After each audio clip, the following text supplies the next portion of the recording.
Pertemuan antara Sekjen PDIP Hasto Kristianto dan Sekjen Gerindra Ahmad Muzani digelar tertutup. Pertemuan digelar di kantor DPP PDIP Menteng, Jakarta. Pertemuan dibuka sekitar pukul 11.30 waktu Indonesia Barat dan ditayangkan secara virtual. Dalam pertemuan tersebut, Hasto didampingi sejumlah pengurus DPP PDIP. Meski begitu pun, Sekjen Gerindra yang juga didampingi oleh pengurus DPP Gerindra.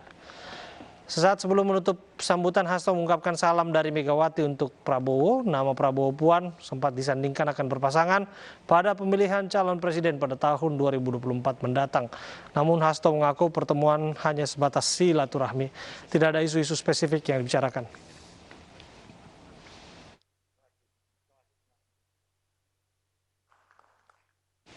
Masyarakat Anti Korupsi Indonesia mengkritik putusan Majelis Hakim terhadap mantan Mensos Juliari Batubara. Kontroversi hukuman mantan Mensos mencuat kalau Majelis Hakim menjadikan perundungan Juliari untuk meringankan sanksi.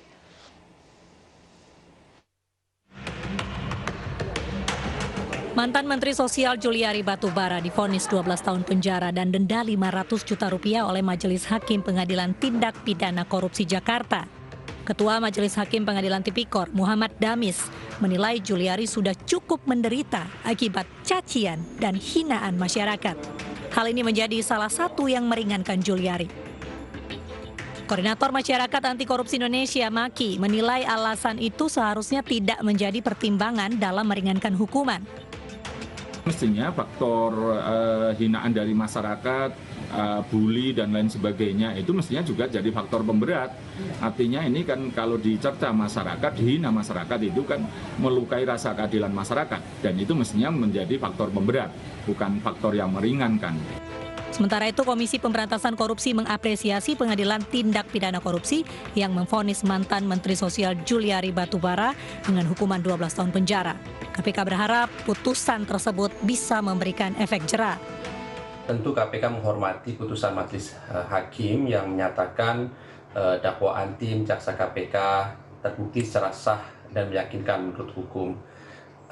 Kami juga mengapresiasi adanya putusan pidana tambahan berupa penjatuhan pidana uang pengganti serta pencabutan hak dipilih dalam jabatan publik sebagaimana yang telah kami tuangkan di dalam surat tuntutan jaksa KPK.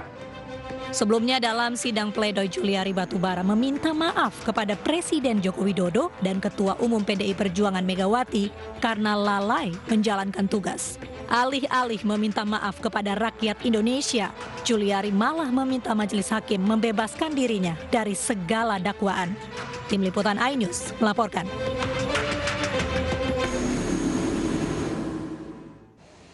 Polisi terus menyelidiki dugaan penistaan agama oleh Muhammad Kece dengan memeriksa saksi dan mengumpulkan barang bukti.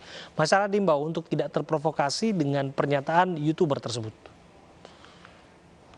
Manusia, kenapa ditampilkan, disiarkan Muhammad dekat dengan jin gak terima?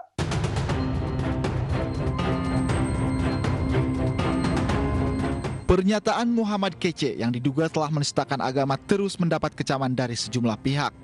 Salah satunya dari Sekretaris Umum Muhammadiyah Abdul Mukti yang menyebut pernyataan Muhammad Kece tidak berdasar dan bisa merusak kerukunan antar umat beragama. Abdul Mukti mendesak polisi untuk segera memproses Muhammad Kece dengan ketentuan hukum yang berlaku. Aparatur keamanan dapat memeriksa yang bersangkutan, terutama terkait dengan motivasi dari pernyataan-pernyataannya, bahkan mungkin memeriksa kesehatan jiwanya. Apabila memang yang bersangkutan sengaja membuat pernyataan yang dimaksudkan untuk menghina dan melecehkan agama Islam, maka kalau terdapat bukti-bukti yang kuat, kepolisian dapat memproses sesuai dengan hukum yang berlaku. Sementara itu, aparat kepolisian terus menyelidiki dugaan penistaan agama dengan memeriksa saksi dan mengumpulkan barang bukti. Tentunya nanti dari barang bukti ini, penyidik akan membuat satu rekonstruksi hukum daripada peristiwa yang terjadi.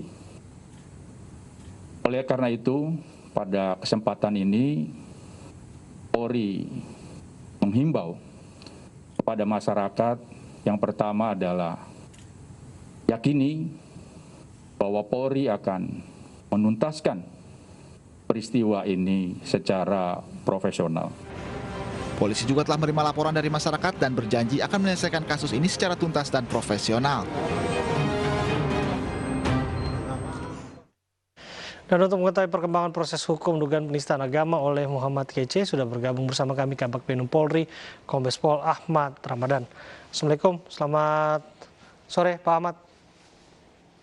Waalaikumsalam warahmatullahi wabarakatuh. Selamat sore Bung Abraham. Ya, sampai di mana proses kasus ini Pak? Ya, tentu Polri secara profesional akan menindaklanjuti kasus ini ya. Setelah memverifikasi, menganalisa bukti-bukti yang telah dikumpulkan, Polri telah melakukan panggilan klarifikasi terhadap beberapa saksi. Saksi-saksi yang dipanggil dan diklarifikasi adalah saksi ahli bahasa Indonesia, saksi IT, dan saksi hukum agama Islam. Kemudian setelah mempelajari dan menerima masukan dari saksi-saksi tersebut, penyidik menyimpulkan bukti awal sudah cukup sehingga kasus ini yang tadinya di tahap penyelidikan ditingkatkan menjadi penyidikan. Oke. Demikian, Mas. Apakah artinya Muhammad Kece sudah ditetapkan tersangka? Saat ini memang masih terlapor, masih ada bukti-bukti yang dikumpulkan, namun sudah bisa dinaikkan untuk di tingkat penyidikan. Oke, disebutkan tadi saksi sudah diperiksa. Apakah yang bersangkutan dalam hal ini statusnya terlapor, masih ataupun sudah dipanggil atau akan segera diperiksa, Pak? Yang bersangkutan tentu sudah dipanggil, namun saat ini penyidik Baris Krim Polri terus mencari keberadaan yang bersangkutan. Kooperatif tidak, Pak? Tidak kooperatif, jadi yang bersangkutan masih dicari.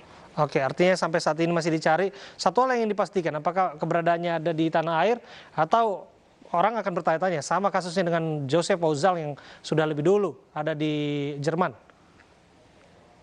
Ya tentunya Baris Krim Polri dengan memiliki alat yang canggih bisa memonitor keberadaan. Diperkirakan yang bersangkutan masih di tanah air. Pak, disebutkan ini kan bermula dari laporan masyarakat. Kami ingin tahu persis sebetulnya berapa laporan yang masuk terhadap kasus dugaan penistaan agama. Dalam kasus MK ini ada 4 laporan yang masuk ke Polri, ada 2 laporan yang dilaporkan di Polda Metro Jaya, dan 1 laporan di Polda Jawa Timur, dan 1 laporan dilaporkan di Baris Krim Polri pada tanggal 21 Agustus kemarin. Sehingga karena terlapor adalah orang yang sama dan materi laporan adalah hal yang sama, kasus tersebut akan ditangani di Direktorat Siber Baris Krim Polri. Oke. Kita masih ingat kampanye yang disampaikan oleh Pak Kapolri dan beberapa kali ini juga disampaikan kepada masyarakat, utamanya pengguna media sosial, kaitannya dengan restoratif justice begitu Pak, bahwa proses pidana itu adalah hal terakhir kaitannya dengan kebebasan berekspresi dan berpendapat. Bagaimana ini akan diaplikasikan terhadap kasus yang menjerat Muhammad Kece? Di sisi lain dia dianggap sebagai orang yang bertanggung jawab akan, dalam tanda kutip ya, merusak keberagaman. Di sisi lain juga punya hak untuk bersuara dan berekspresi. Ya, ada hal-hal khusus yang dikecualikan, di mana hal-hal khusus tersebut ketika ada kasus yang sifatnya membuat potensi menjadi kegaduhan. Ada kasus yang sifatnya berpotensi teradu domba. Nah, kasus-kasus ini merupakan kasus yang pengecualian. Kasus yang dimaksud bisa dilakukan restoratif justice adalah kasus-kasus individu. Sedangkan kasus yang disampaikan atau dilakukan oleh terlapor saudara MK ini adalah kasus yang meresahkan masyarakat, kasus yang diduga menghina dan meresahkan umat Islam. Oke, apapun itu nanti prosesnya akan dilanjutkan setelah yang bersangkutan berhasil dipanggil oleh polisi. Terima kasih Pak Kombes Pol Ahmad Ramadan, Kabag Polri sudah hadir bersama kami. Bisa kita ke informasi berikutnya. Tol pertama di Kalimantan diresmikan Presiden Joko Widodo. Ruas tol Balikpapan Samarinda sepanjang 97,3 km telah tuntas.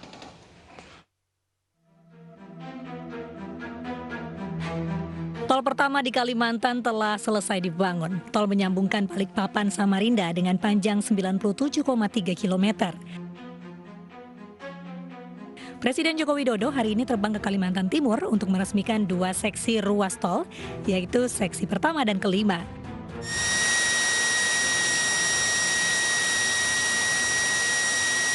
Karena kita ingin pembangunan infrastruktur itu tidak hanya terpusat di Pulau Jawa saja atau di Pulau Sumatera, tapi juga merata ke pulau-pulau yang lain. Kita harapkan dengan adanya jalan tol ini akan menciptakan titik-titik pertumbuhan ekonomi baru dan juga perbaikan jaringan logistik kita akan lebih baik. Selain meresmikan tol Balikpapan Samarinda, rencananya Presiden yang ditemani Menteri Pertahanan, Menteri PUPR, serta Kapolri dan Panglima TNI akan meninjau pelaksanaan vaksinasi di sejumlah wilayah di Kalimantan.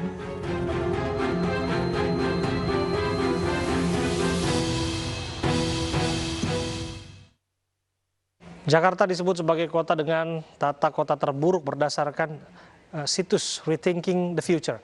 Pemprov DKI Jakarta mengakui banyak persoalan perihal tata kota yang belum dapat diatasi, diantaranya banjir dan kemacetan lalu lintas.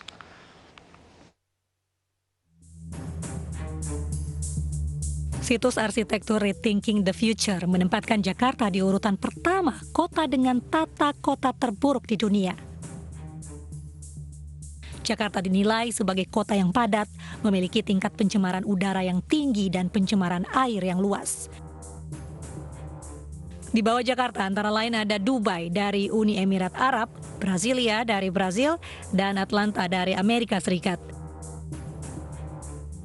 Ruang terbuka hijau yang masih minim di Jakarta juga menjadi sorotan dan penilaian tata kota ibu kota. Pemprov DKI Jakarta mengakui banyak persoalan perihal tata kota yang belum teratasi, diantaranya banjir dan kemacetan lalu lintas.